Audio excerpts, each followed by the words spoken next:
नमस्कार, आप देख रहे हैं आज तक। आपके साथ मैं हूं सईद अंसारी। स्वागत है आपका खबरदार में।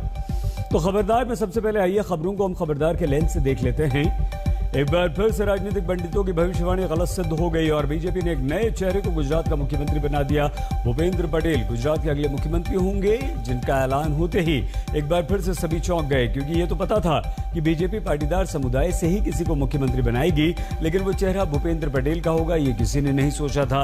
हालांकि ये पहली बार नहीं है जब बीजेपी ने इस तरह से सभी को चौंका दिया, लेकिन आखिर वो कौन सी विशेषताएं थी जो बीजेपी को सिर्फ भूपेंद्र पटेल में ही दिखाई दी? तो आज खबरदार में इसका विस्तार से हम करेंगे विश्लेषण, और इसके बाद हम आपको अलकायदा के 9/11 चैलेंज के बारे में बताएंगे, जिसका वीडियो प्रसारण करके अलकायदा ने अमेरिका को चौंका दिया, क्योंकि इस वीडियो में अलकायदा की चीफ अल जवाहिरी पूरे जोश के साथ भाषणबाजी कर रहा है। ये वही अल जवाहिरी है जिसने लादेन की मौत के बाद अलकायदा की कमान संभाली थी। लेकिन हैरान कर देने वाली बात यह है कि जवाहिरी का ये वीडियो ऐसे समय में आया जब पिछले साल उसकी मौत की खबरें चल चुकी हैं। ये अमेरिका की अफगानिस्तान वाली शर्मिंदगी में और बढ़ोतरी कर देने वाली खबर है। लेकिन सवाल यह भी है कि क्या जवाहिरी वाकई जिंदा है या अलकायदा ने उसका कोई पुराना रिकॉर्डेड मैसेज बजा दिया है? इसके बाद हम आपको भारत की हवाई सुरक्षा से जुड़े एक बहुत महत्वपूर्ण खबर दिखा देंगे। भारत को वो मिसाइल सिस्टम मिल गया जो 24 मिसाइलों को एक साथ 16 टारगेट पर फायर कर सकता है। भारतीय वायुसेना के पहले medium range surface to air missile system पर अब तक की सबसे नजदीकी ग्राउंड रिपोर्ट आप खबरदार में देखेंगे। आज तक की टीम लगातार ऐसे शुभ समाचारों को ट्रैक करती रहती है और आपको दिखाती रहती है। तो गुजरात में बीजेपी ने मुख्यमंत्री उम्मीदवार की चयन प्रक्रिया पूरी कर ली है, अपना तुरुप का इक्का तय कर लिया है। 2022 के चुनाव में बीजेपी के ट्रम्प कार्ड होंगे भूपेंद्र पटेल, जिनके नाम की आज गांधीनगर में औपचारिक घोषणा कर दी गई। बीजेपी ने उन्हें विजय रूपाणी की जगह गुजरात का नया मुख्यमंत्री चुना और इसी के साथ यह भी तय कर दिया कि पार्टी अगला चुनाव उन्हीं के चेहरे पर लड़ेगी। भूपेंद्र पटेल के केस में भी बीजेपी ने सभी को चौंकाया है। वो कहीं से भी रेस में नहीं थे, उनके नाम की कोई चर्चा तक नहीं थी, लेकिन फाइनल बाजी के विजेता वही बने। बीजेपी के केंद्रीय नेतृत्व ने सिलेक्शन को इतना सीक्रेट रखा कि गेस्टवर्क की भी कोई गुंजाइश नहीं थी। सिलेक्शन का स्टाइल कुछ वैसा ही था जैसे हरियाणा में मनोहर लाल खट्टर का नाम तय करते समय दिखाई दिया था हमें, या फिर उत्तर प्रदेश में योगी आदित्यनाथ का नाम करते समय दिखाई दिया। उत्तराखंड में भी बीजेपी का यह सरप्राइज एलिमेंट जारी रहा था और अब गुजरात में भी बीजेपी उसी फंडे पर पूरी तरह से कायम दिखी है।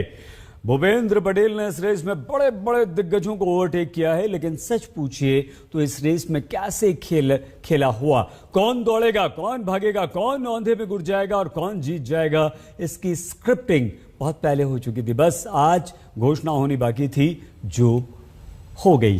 खुला पर्चा निकला, नाम लिखा था भूपेंद्र पटेल।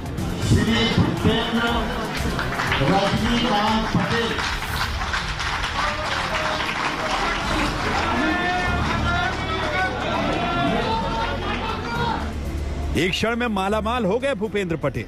न चर्चा थी, न रेस में दिख रहे थे, लेकिन जब रिजल्ट आया तो चैंपियनशिप का खिताब उनके ही खाते में गया। गुजरात में सीएम वाली प्रतियोगिता लीग के विनर पर उनके नाम की मुहर लग गई। गुजरात बीजेपी के दफ्तर कमलम में भूपेंद्र भाई की किस्मत का कमल लहलहा कर खिल पड़ा। उगते सूरज को प्रणाम करने की परंपरा आगे बढ़ चली। निवर्तमान मुख्यमंत्री विजय रूपाणी ने गले लगकर भूपेंद्र भाई को बधाई भेंट की। मुख्यमंत्री की दौड़ के प्रबल दावेदार नितिन पटेल ने भूपेंद्र भाई को बड़े आदर से नमस्कार किया और शुभकामनाएं दी। एक और दावेदार प्रदेश अध्यक्ष CR पाटिल ने भी भरपूर बधाइयां भेजी।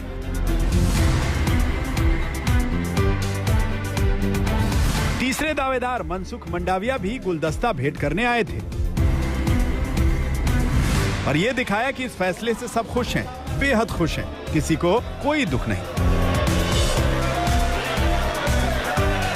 और भूपेंद्र पटेल का तो कहना ही क्या, जब झोली उम्मीदों से ज्यादा भर जाए तो जुबान नहीं आंखें बोलने लगती हैं। भूपेंद्र भाई सिर्फ धन्यवाद करने की औपचारिकता निभा पाए। अरे भाई कौन है?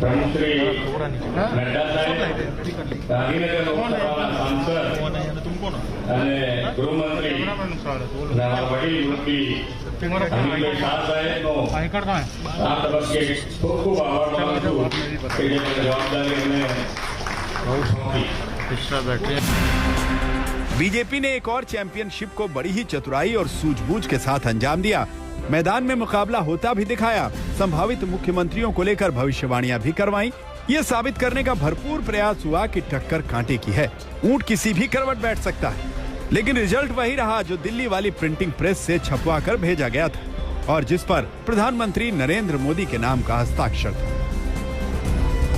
भूपेंद्र रजनीकांत पटेल हमारे घाटलोड़िया के जो विधायक हैं, जिनके पास एक प्रशासनिक अनुभव भी है, उनको सर्वसम्मति से चुना गया है और गुजरात भारतीय जनता पार्टी गुजरात के विकास के लिए पूरी तरीके से प्रतिबद्ध है। माननीय प्रधानमंत्री श्री नरेंद्र मोदी जी के नेतृत्व में, माननीय गृह मंत्री श्री अमित शाह जी और हमारे राष्ट्रीय अध्यक्ष श्री जगत प्रकाश नड्डा जी के नेतृत्व में हम गुजरात के विकास के लिए सब आगे तत्पर हैं। पार्टी हमारे शीर्ष नेतृत्व ने ये जो निर्णय लिया है, भूपेंद्र भाई सक्षम है और आने वाले चुनाव उनके नेतृत्व में अवश्य भारतीय जनता पार्टी अच्छी तरह से जीतेगी, ये हमें सबको पूर्ण विश्वास है। करीब 1 घंटे बैठक चली। 99 विधायकों से संवाद और सहमति की रस्म इस दौरान निभाई गई। नरेंद्र तोमर ने ऑन कैमरा इस चयन प्रक्रिया की निष्पक्षता भी साबित की।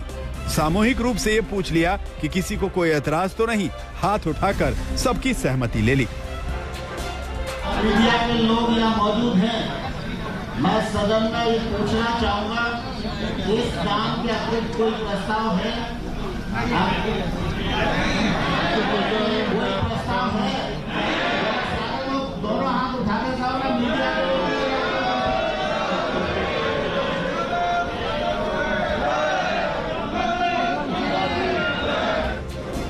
तो भूपेंद्र पटेल गुजरात के चुनावी समर में बीजेपी के नए सारथी चुन लिए गए हैं। उनके पास बमुश्किल 1 साल का वक्त होगा, लेकिन ये बात यूं भी ज्यादा मायने नहीं रखती।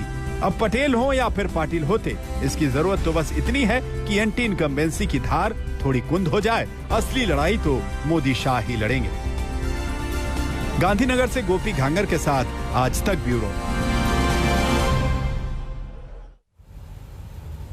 पुरानी कहावत है, ऊपर वाला देता है तो छप्पर फाड़ कर देता है। भूपेंद्र पटेल को भी छप्पर फाड़ कर इनाम मिला है और इसका श्रेय जाता है प्रधानमंत्री नरेंद्र मोदी को।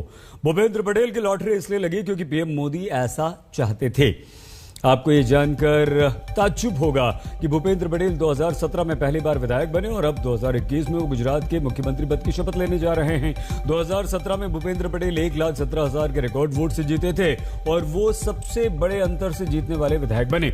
लेकिन उनका जनाधार इतना बड़ा नहीं कि उनके नाम पर बीजेपी जैसी बहुत बड़ी पार्टी दांव लगा दी। राजनीति में भूपेंद्र पटेल आनंदीबेन पटेल के विश्वस्त माने जाते हैं, लेकिन ये भी उनके प्रमोशन का कोई आधार नहीं हो सकता। गवर्नेंस के नाम पर उनके पास अहमदाबाद शहरी विकास प्राधिकरण को 2 साल चलाने का अनुभव अवश्य है, लेकिन ये मुख्यमंत्री बनने के लिए भी पर्याप्त नहीं है। विधायक बनने से पहले भूपेंद्र पटेल नगर निगम के ही स्थानीय राजनीति हमेशा करते रहे। राजनीति का उन्हें लंबा और बड़ा अनुभव नहीं रहा, लेकिन दादा के नाम से मशहूर भूपेंद्र पटेल को मोदी ने सीधे टीम गुजरात की कमान दे दी, कप्तानी दे दी। ये लंबी छलांग प्रधानमंत्री नरेंद्र मोदी की कृपा के बिना संभव नहीं थी और इसीलिए भूपेंद्र पटेल की जुबान पर एक ही नाम आया, प्रधानमंत्री नरेंद्र मोदी का धन्यवाद। मैं सबसे पहले माननीय नरेंद्र भाई, माननीय नड्डा जी और अमित भाई शाह साहब का तहे दिल से आभार मानना चाहता हूं और गुजरात प्रदेश के सभी वरिष्ठ नेता माननीय CR पाटिल साहब और हमारे विजय भाई साहब की टीम का सबका मैं तहे दिल से धन्यवाद मानता हूं। मेरे पर जो विश्वास रखा है वो विश्वास को बिना टूटे हुए विकास के जो काम बाकी है वो आगे बढ़ाएंगे और साथ में संगठन को साथ में लेके आगे बढ़ाएंगे। भूपेंद्र पटेल को प्रधानमंत्री नरेंद्र मोदी का विश्वास काम आया तो उनका पाटीदार होने का बड़ा फैक्टर भी रहा। गुजरात में इस बार बीजेपी को पाटीदार वोटों की सख्त जरूरत है। भूपेंद्र पटेल करवा पाटीदार समुदाय से आते हैं, मतलब वो करवा पटेल। गुजरात में करीब 20 से 22% पाटीदार वोटर हैं, जिनमें करवा पटेल 60% और लेवा पटेल 40% हैं। 2017 विधानसभा चुनाव में करवा पटेल के 27% वोट कांग्रेस के खाते में चले गए, जो कि 2012 के चुनाव से 18% ज्यादा थे। बीजेपी को इस समुदाय के 10% कम वोट मिले। कांग्रेस को लेवा पटेलों के भी 31% ज्यादा वोट मिले। बीजेपी को यहां भी 12% का नुकसान हुआ। करवा पटेल की आबादी भी ज्यादा है और असर भी। हार्दिक पटेल भी करवा पटेल समुदाय से ही आते हैं। 2012 के चुनाव में बीजेपी को 115 सीटें मिली थी। 2017 में ये सीटें घटकर 99 रह गई। मतलब ये हुआ कि बीजेपी के लिए इस बार रिस्क लेने की कोई गुंजाइश नहीं बची थी। तो बीजेपी ने भूपेंद्र पटेल की साफ सुथरी छवि देखी, जातीय समीकरण का नफा नुकसान देखा और उनके नाम का ऐलान कर दिया। गुजरात में नए मुख्यमंत्री की गांठ सुलझाने में बीजेपी को बस 24 घंटे लगे। बीजेपी ने इस टास्क को भी बिना किसी मुश्किल के पूरा कर लिया। पूरी प्लानिंग को ऐसे अंजाम दिया गया कि कानों कान किसी को खबर तक नहीं लगी और नए मुख्यमंत्री का ऐलान नरेंद्र सिंह तोमर ने कर दिया।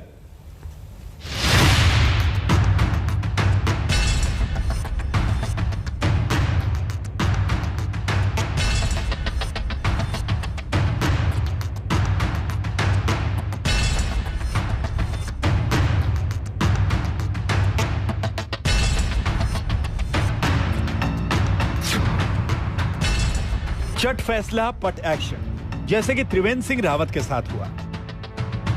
माननीय राज्यपाल को अपना त्याग पत्र सौंप करके आ गया। काम असरदार नहीं तो बाहर जाइए सरकार, जैसा कि तीरथ सिंह रावत के साथ हुआ।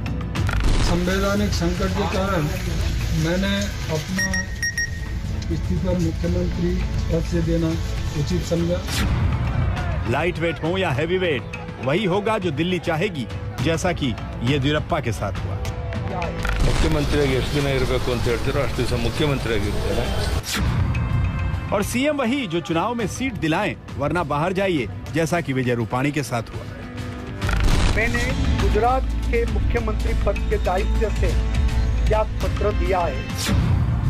ये पीएम मोदी के पर्चा जांचने का पैमाना है। कसौटी है उम्मीदों पर खरे उतरने की। मोदी की बीजेपी में बार बार मौके नहीं मिलते। या तो सीधे बल्ले से शॉट खेलिए, गेंद को बाउंड्री के बाहर भेजिए, धुआंधार पारी खेलिए, अपनी टीम को जीत दिलाइए, या फिर जगह खाली करिए। आपकी जगह टीम में कोई और आएगा। जैसा कि उत्तराखंड में 3.5 साल के कार्यकाल के बाद त्रिवेंद्र सिंह रावत गए। त्रिवेंद्र सिंह रावत की जगह आए तीरथ सिंह रावत को तो सिर्फ 4 महीने में चलता कर दिया गया। 2 साल के कार्यकाल के बाद ही हैवीवेट येदियुरप्पा को भी बाहर का रास्ता दिखा दिया गया और 5 साल बाद विजय रूपाणी की कप्तानी पारी भी घोषित कर दी गई। 6 महीने में 4 मुख्यमंत्री बदल गए। सर्बानंद सोनोवाल का नाम भी जोड़ लिया जाए तो यह संख्या 5 हो जाती है। लेकिन बीजेपी में पत्ता तक नहीं खरका।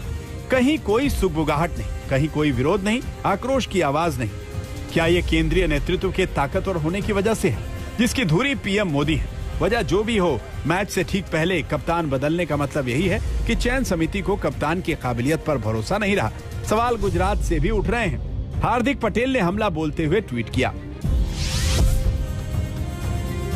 अगस्त में आरएसएस और बीजेपी का गुप्त सर्वे चौंकाने वाला था। कांग्रेस को 43% वोट, 96 से 100 सीटें, बीजेपी को 38% वोट और 80 से 84 सीट, आपको 3% वोट, 0 सीटें, मीम को 1% वोट, 0 सीटें और सिर्फ निर्दलीय को 15% वोट और 4 सीटें मिल रही थी।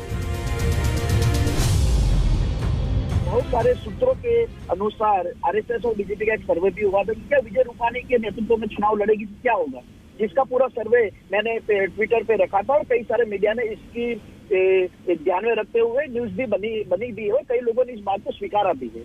मेरा ये बहुत स्पष्ट रूप से मानना है कि गुजरात के लोग बहुत ही अपेक्षाएं सत्ता से रखते थे, जिन अपेक्षाओं पर खरी उतरने का काम मौजूदा सरकार ने नहीं किया। मैंने कल भी कहा कि भाजपा ने सिर्फ मुख्यमंत्री बदला है, लेकिन गुजरात के 6.5 करोड़ लोग अब सत्ता बदलने के मूड में। अगर बीजेपी खतरा भांपकर मुख्यमंत्री बदलने की सीरीज चला रही है तो सिर्फ इससे खतरा पूरी तरह टल नहीं जाता। रावत हो या रूपाणी, जनता को जवाब तो देना ही होगा। हाँ, जोखिम कम से कम करने की कोशिश तो राजनीतिक पार्टियां कर ही सकती हैं। अहमदाबाद से गोपी घांगरे के साथ हिमांशु मिश्रा, दिल्ली आज तक।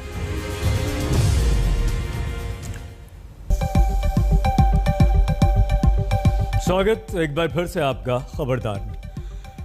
अमेरिका की अफगानिस्तान से वापसी के बाद अलकायदा की वापसी की भविष्यवाणी तो की जा रही थी, लेकिन ये भविष्यवाणी इतनी जल्दी सच सिद्ध हो जाएगी ये अमेरिका को भी अंदाजा नहीं होगा। 9/11 हमले की बरसी के दिन अलकायदा ने अमेरिका को चौंका दिया है। अलकायदा के जिस चीफ अल जवाहिरी को मरा हुआ माना जा चुका था वो अचानक से प्रकट हो गया है। अलकायदा के ऑफिशियल चैनल अल सहाब मीडिया ने अपने पुनर्जन्म का ऐलान करने के लिए बाकायदा एक प्रमोशनल वीडियो जारी किया। इसमें स्पेशल अपीयरेंस में है अलकायदा चीफ अल जवाहिरी, जो वीडियो में अलकायदा के मारे गए आतंकवादियों की शान में कसीदे पढ़ रहा है और अमेरिका के 9/11 हमले वाले जख्मों पर नमक छिड़क रहा है। $300 million a day for 20 years to try to unite the country. After we got bin Laden, after Al-Qaeda was wiped out there, can Al-Qaeda come back? Yeah, but guess what? It's already back other places. Al Qaeda लौट सकता है नहीं, बल्कि लौट चुका है, वो भी पूरी तैयारी के साथ, जिसका अल-कायदा ने बाकायदा प्रमोशनल वीडियो जारी किया है। अल-कायदा ने इस वीडियो के जरिए दावा किया है कि ना तो अल-कायदा मरा है और ना अल-कायदा का चीफ अयमान अल जवाहिरी। मुस्लिम फी कुल्ली मकान शारिक फी हादिही अल-हमला। मुसलमानों हमारे मुहिम का हिस्सा बनो, जियोनिस्ट से यरूशलेम का बदला लो और उनसे भी जिन्होंने उसको बनाया और उसका साथ दिया। मैं अपने उन भाइयों को भी बधाई देने आऊँगा, इस्लाम के सिपहसालारों को जिन्हें पूर्वी और पश्चिमी अफ्रीका में जीत मिली है। वो वाकई महान जीतों में शामिल है और ये जीत अल्लाह की वजह से मिली। मुजाहिदों और मुसलमानों का सिर्फ एक मकसद होना चाहिए कि वो इंसानों को सही रास्ता दिखाएं और उन्हें अंधेरे से बाहर निकालें। ये वही अल जवाहिरी है जो ओसामा बिन लादेन का जिगरी था, जो लादेन के साथ साए की तरह चिपका रहता था, जिसने लादेन की मौत के बाद अल-कायदा की कमान संभाली थी और लादेन की आखिरी ख्वाहिश को पूरा करने की कसम खाई थी। उम्मतन अल-मुस्लिमा, लादेन जा चुका है, अल्लाह उस पर एक शहीद के तौर पर रहम करे। हमें उसके बताए हुए जिहाद के रास्ते पर चलते हुए मुस्लिम जमीन से घुसपैठियों को खदेड़ना और उसे पवित्र करना है। जब लादेन जिंदा था तब उसकी हर तस्वीर में जवाहिरी का चेहरा जरूर दिखाई देता था, लेकिन लादेन की मौत के बाद जवाहिरी दुनिया की नजरों से दूर हो गया। जवाहिरी की बीमारी से मौत की खबरें भी नवंबर 2020 में सामने आई थी, जिसके बाद जवाहिरी का ना कोई वीडियो सामने आया, ना उससे जुड़ी कोई जानकारी। लेकिन अल-कायदा ने अल जवाहिरी का जो नया वीडियो जारी किया है, उसमें अल जवाहिरी अच्छा खासा हट्टा कट्टा दिखाई दे रहा है और उसकी जुबान से अमेरिका के खिलाफ जहर भी काफी मात्रा में उगला जा रहा है। तो अब इस वीडियो को देखने के बाद बाइडेन क्या कहेंगे? Can Al-Qaeda come back? Yeah, but guess what? It's already back other places. What's the strategy? Every place where Al-Qaeda is, we're going to invade and have troops stay there? Come on. Come on, Mr. President. मतलब ना तो आपसे तालिबान का कुछ बिगड़ा, ना आप Haqqani network को तालिबान कैबिनेट से दूर रख पाए, और अब अमेरिका का दुश्मन नंबर 1 भी वीडियो लेकर सामने आ गया है। अमेरिका की मोस्ट वांटेड आतंकी लिस्ट में शामिल है अल जवाहिरी। अमेरिका में हुए 9/11 हमले के मास्टरमाइंड में से एक है अल जवाहिरी। अमेरिका में $2.5 करोड़ का इनामी आतंकवादी है अल जवाहिरी। ये तो हद हो गई कि दुनिया की सुपर पावर के साथ पहले तालिबान ने ज्यादती की, अब 9/11 की बरसी के दिन अल-कायदा ने बाकायदा ऑडियो वीडियो सबूतों के साथ दावा कर दिया है कि जवाहिरी अभी जिंदा है। जो कि बिन लादेन की डेथ के बाद अल-कायदा का सर्वा बन गया था, उसको पाकिस्तान में अफगानिस्तान बॉर्डर के साथ कुछ जगह देखा गया था जहां पर अमेरिकन एयर अटैक और किए गए थे कि इसको किसी गांव में मार दिया गया है। लेकिन नया वीडियो जो अभी जारी किया गया है उसमें उसको जिंदा दिखाया गया है। अफगानिस्तान से 20 साल बाद जल्दबाजी में भाग निकलने वाला अमेरिका इतना तक नहीं भांप पाया था कि तालिबान सिर्फ 10 दिन में काबुल पर कब्जा कर लेगा। अल-कायदा के बारे में भी अमेरिका का अंदाजा फेल हो गया, जिसके रक्षा सचिव कुछ दिन पहले ही दावा कर रहे थे कि अल-कायदा को अफगानिस्तान में दोबारा पनपने में 2 साल लग जाएंगे। How would you rate the the likelihood of international terrorist organizations like Al-Qaeda and ISIS regenerating inside of Afghanistan and presenting a threat to our homeland or our allies, given what you see today? I would assess it as medium. I would also say, Senator, that it would take possibly 2 years for them to develop that capability. Al Qaeda ने अपने chief Zawahiri का video release करके एक बार फिर America को challenge कर दिया है, लेकिन बाइडेन का चेहरा मोहरा देखकर नजर आता है कि अमेरिका के पास आतंकवादियों से लड़ने के लिए न पैसा है न कोई मंशा। अपने चीफ जवाहिरी का वीडियो जारी करके अमेरिका को चिढ़ाने की कोशिश तो की ही है, साथ ही ये मैसेज भी देने की कोशिश की है कि अमेरिका के दावों के उलट अलकायदा अभी भी जिंदा है और अल जवाहिरी पूरी तरह से स्वस्थ है। हालांकि इस वीडियो को लेकर अमेरिका ने अभी तक कोई आधिकारिक बयान जारी नहीं किया है। आज तक ब्यूरो। अमेरिका पर 9/11 हमले की बरसी के दिन अल जवाहिरी का वीडियो सामने आना यह अमेरिका ही नहीं बल्कि पूरी दुनिया के लिए बहुत बड़े खतरे की घंटी है। लेकिन फिर से सवाल ये कि क्या जवाहिरी वाकई जिंदा है या ये वीडियो अलकायदा का प्रोपेगेंडा है। इसे समझने के अल जवाहिरी के बारे में थोड़ा और ज्यादा समझना हमें जरूरी है। जवाहिरी का जन्म मिस्र के कायरो में 19 जून 1951 को हुआ था। 15 साल की कम उम्र में वो अरब जगत के सबसे पुराने कट्टरपंथी संगठन मुस्लिम ब्रदरहुड के साथ जुड़ गया। 1974 में मिस्र के काहिरा के मेडिकल कॉलेज से उसने एमबीबीएस की पढ़ाई की और फिर मास्टर्स ऑफ सर्जरी की डिग्री भी उसने हासिल की। अल जवाहिरी ने 1990 में अल-कायदा ज्वाइन किया। उसे लादेन का राइट हैंड माना जाता था। 1998 में अमेरिकी दूतावासों पर हमले की साजिश रचने के आरोप में अमेरिका ने उसे मोस्ट वांटेड आतंकवादियों की लिस्ट में डाल दिया। 9/11 हमले के मास्टरमाइंड जवाहिरी को आखिरी बार अक्टूबर 2001 में अफगानिस्तान में देखा गया था और उसके बाद वो हो गया था अंडरग्राउंड। 2011 में लादेन की मौत के बाद जवाहिरी को अल-कायदा का नया चीफ बना दिया गया था। इससे पहले भी और बाद में भी कई बार अल जवाहिरी की मौत की खबरें आईं। कभी अमेरिकी हमले में मारे जाने की तो कभी बीमारी से उसकी मौत की, लेकिन अल-कायदा ने हर बार जवाहिरी की मौत का खंडन करके उसके लिए वीडियो जारी किए और इस बार भी बिल्कुल वैसा ही हुआ है। तो क्या जवाहिरी वाकई जिंदा है?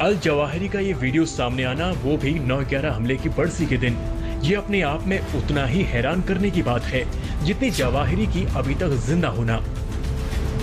Well, Ayman al-Zawahiri, the second most powerful leader in Al-Qaeda and Osama bin Laden's number 2, may be critically wounded and possibly dead.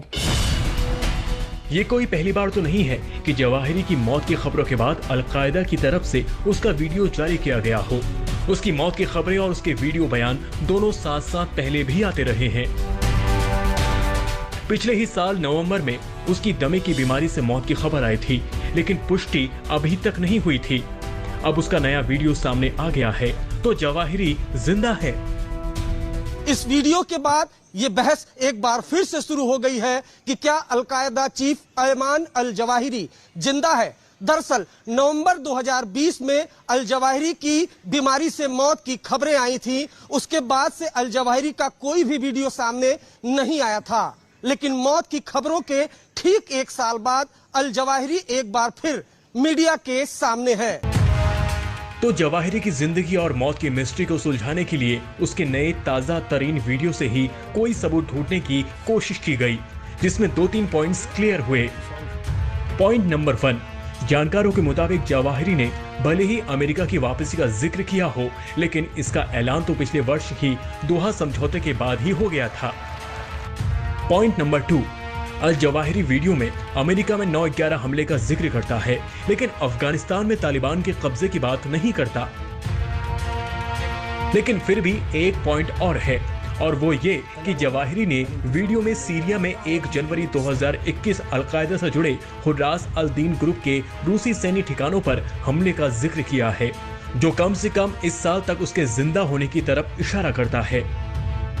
दरअसल अल-कायदा के मीडिया विंग आज साहब ने 9/11 हमले की बरसी के दिन सुबह से ही प्रोमो चलाना शुरू कर दिया। सबसे पहले उसे अल जवाहिरी की लिखी हुई किताब को जारी किया, जिसमें कश्मीरी जिहादियों की तारीफ की गई थी। उसके बाद 60 मिनट का वीडियो टेलीग्राम चैनल पर जारी किया, जिसमें साल 2020 में जितने भी अलकायदा के जिहादी मारे गए थे उन सबको अल जवाहिरी ने याद किया। लेकिन इसी वीडियो को लेकर एक्सपर्ट अपनी अपनी राय अलग अलग तरीके से रख रहे हैं। इसने जवाहिरी ने इस वीडियो में ये कन्फेस किया है कि अमेरिका दोबारा अटैक कर सकता है। सो इस वीडियो की जो एक किस्म से क्रेडिबिलिटी है उस पर डाउट किया जा सकता है, क्योंकि जवाहिरी अगर इतने समय तक अगर जिंदा था तो उसने कभी मीडिया में आके या और दूसरी जगह अपने आप को वर्ल्ड कम्युनिटी के सामने क्यों नहीं पेश किया। ये जो वीडियो आया है इसकी क्रेडिबिलिटी अभी डाउटफुल है और आने वाले समय में ये तय हो पाएगा कि जवाहिरी अगर जिंदा है तो ये कहाँ पे है और किस तरह की एक्टिविटीज़ में इन्वॉल्व है। हालांकि इसकी उम्र भी अब 70 साल से ज़्यादा हो चुकी है और ये बीमार भी था, तो ये इस तरह फिजिकली और मेंटली एक्टिव नहीं होगा। जवाहिरी की मौत की खबरें तो कई बार सामने आई, लेकिन उसके सबूत कभी नहीं आए।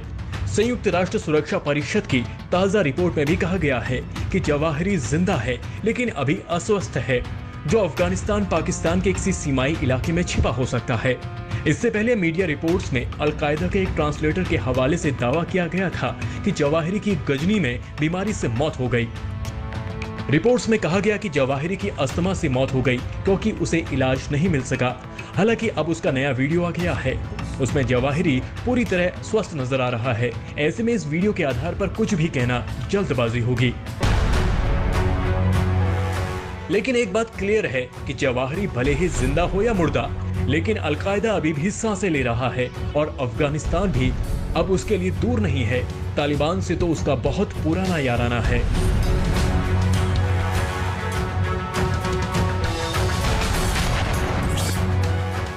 दिल्ली से अरविंद ओझा के साथ आज तक ब्यूरो। हमारे पड़ोस में जिस तरह का माहौल पैदा हो गया है उसमें यह बहुत ज़रूरी है कि भारत अपनी रक्षा प्रणाली को मजबूत करे और इसके लिए भारत लगातार काम भी कर रहा है। भारतीय वायुसेना के पास अब एक ऐसा मिसाइल सिस्टम आ गया जो एक साथ 16 लक्ष्य पर निशाना साध सकता है। भारत के पहले medium range surface to air missile system को जैसलमेर में कल भारतीय वायुसेना को सौंप दिया गया। इस मिसाइल सिस्टम का निर्माण DRDO ने इजराइल की मदद से किया। दुश्मन के लड़ाकू विमानों और मिसाइल्स के साथ साथ आतंकवादी ड्रोन्स के खतरे से निपटने में भी ये मिसाइल बेहद कारगर है।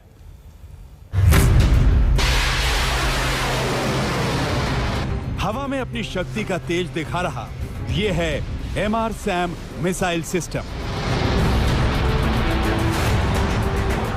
सतह से आसमान में लक्ष्य भेद सकने वाला भारत का ये आधुनिकतम मिसाइल लॉन्चर है। MRSAM यानी medium range surface to air missile system भारतीय वायुसेना को अपनी सेवाएं देने के लिए तैनात हो गया है। राजस्थान के जैसलमेर में MRSAM मिसाइल सिस्टम को वायुसेना को सौंपा गया। ये ऐसा विपन सिस्टम है जिसे भारत के DRDO ने इजराइल के साथ मिलकर साझा तौर पर विकसित किया है। यह मिसाइल सिस्टम 70 किलोमीटर की दूरी से दुश्मन के एयरक्राफ्ट को मार गिरा सकता है और एक साथ 16 लक्ष्य पर 24 मिसाइलें दागने की क्षमता रखता है। यह मिसाइल सिस्टम अभी भारत का सबसे अधिक दूरी तक मार करने वाला वायु रक्षक है। जैसलमेर में भारतीय वायुसेना को पहला MRSAM मिसाइल सिस्टम मिला है। वायुसेना को कुल 18 MRSAM मिसाइल सिस्टम मिलने हैं। आकाश मिसाइल सिस्टम के बाद वायुसेना के बेड़े में एक और घातक missile system medium range surface to air missile system MRSAM शामिल हो गया है। इसके शामिल होने से वायुसेना की मारक क्षमता कई गुना बढ़ जाएगी। रक्षा मंत्री राजनाथ सिंह ने आज यहाँ जैसलमेर में वायुसेना की यूनिट में शामिल किया है। ऐसी 18 यूनिट शामिल की जाएंगी MRSAM की, और अगर इसकी मारक क्षमता की हम बात करें तो 70 किलोमीटर तक ये दुश्मन के किसी भी हवाई टारगेट को, किसी भी एयरक्राफ्ट को नेस्त नाबूद कर सकता है। MRSAM मिसाइल सिस्टम में इजरायल का बराक 8 मिसाइल लैस है। ये ऐसा सुपरसोनिक हथियार है जो न सिर्फ उड़ते हुए एयरक्राफ्ट पर अचूक निशाना लगा सकता है, बल्कि ड्रोन और क्रूज मिसाइलें भी इसकी मार से बच नहीं सकती। इस मिसाइल सिस्टम को बेहद कम समय में युद्ध की पोजीशंस पर पहुंचाया जा सकता है और दुश्मन के लिए जमीन पर इसकी मौजूदगी का पता लगाना बेहद मुश्किल है। इस मिसाइल सिस्टम में स्वदेशी तकनीक पर तैयार हुआ रॉकेट मोटर और कंट्रोल सिस्टम लगा है। इसके सेंसर्स को इजरायल के साथ मिलकर DRDO ने तैयार किया है। फायरिंग यूनिट में missile, combat management system, mobile launcher system, advance long range radar, mobile power system, radar power, reload vehicle और फील्ड सर्विस व्हीकल है। भारत ने एक ऐसा मिसाइल सिस्टम हासिल कर लिया जो एक साथ 16 लक्ष्य पर निशाना साध सकता है। इस बुलेटिन में फिलहाल इतना ही। आप देखते रहिए